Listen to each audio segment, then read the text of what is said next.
இப்போ அதில் இருக்கணும், கூட்டாட்சி இருக்கணும். அப்போ தான் செக் அண்ட் பேலன்ஸ் இருக்கணுன்றது எனக்கு வந்து என்னோட ஒப்பீனியன். ஏன்னா அப்சல்யூட் பவர் கரப்ட்ஸ் அப்சல்யூட்லி. ஒட்டுமொத்த அதிகாரத்தை ஒருத்தன் கையில் கொடுத்தா இந்த பாரதிய ஜனதா கட்சி வந்து எப்படி ஆட்டம் ஆடிச்சுன்றது தான் வந்து உதாரணம். ஆகவே இப்பொழுது பாரதிய ஜனதா கட்சியினுடைய ஆட்சின்னு யாராவது சொன்னாங்கன்னா அது தவறான வார்த்தை பிரயோகம். அது என்டிஏவினுடைய ஆட்சி. இந்த என்டிஏவினுடைய ஆட்சியில் இந்த 2 பேர் இல்லாமல் இன்னும் கொஞ்சம் பேர் உதிரிலாம் இருக்காங்க. அதாவது எவ்வளோ பெரிய பாலியல் வழக்கில் சிக்கினாலும் கூட எல்லாவற்றையும் துடைத்து போட்டுவிட்டு சொந்த அண்ணன் மகனை சிறைச்சாலைக்கு அனுப்பிவிட்டு எனக்கு மந்திரி பதவி கொடுத்தால் போதும் என்று ஜாதியை பின்னால் தொக்க வைத்துக் கொண்டிருக்கின்ற குமாரசாமி ஒரு உதாரணம். எஸ்டி குமாரசாமி.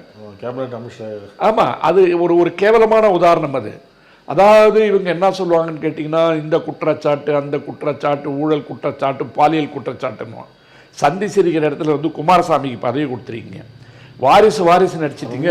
தப்பு செஞ்சதுக்கு நாங்கள் என்ன பண்ணுவோம், தப்பு செஞ்சோம் நடவடிக்கை எடுங்கன்னு தான் சொல்கிறாரு அவர். யார்?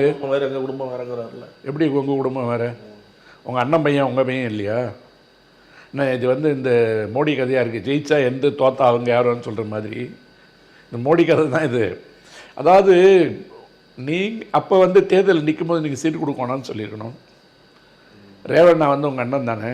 ரேவண்ணா வந்து இது பண்ணும்போது நீங்கள் வந்து ஜாதியினுடைய அடிப்படையில் தானே வந்து இந்த கொஞ்சம் இடங்கள் வந்து ஜெயிச்சது காரணம் இல்லையா?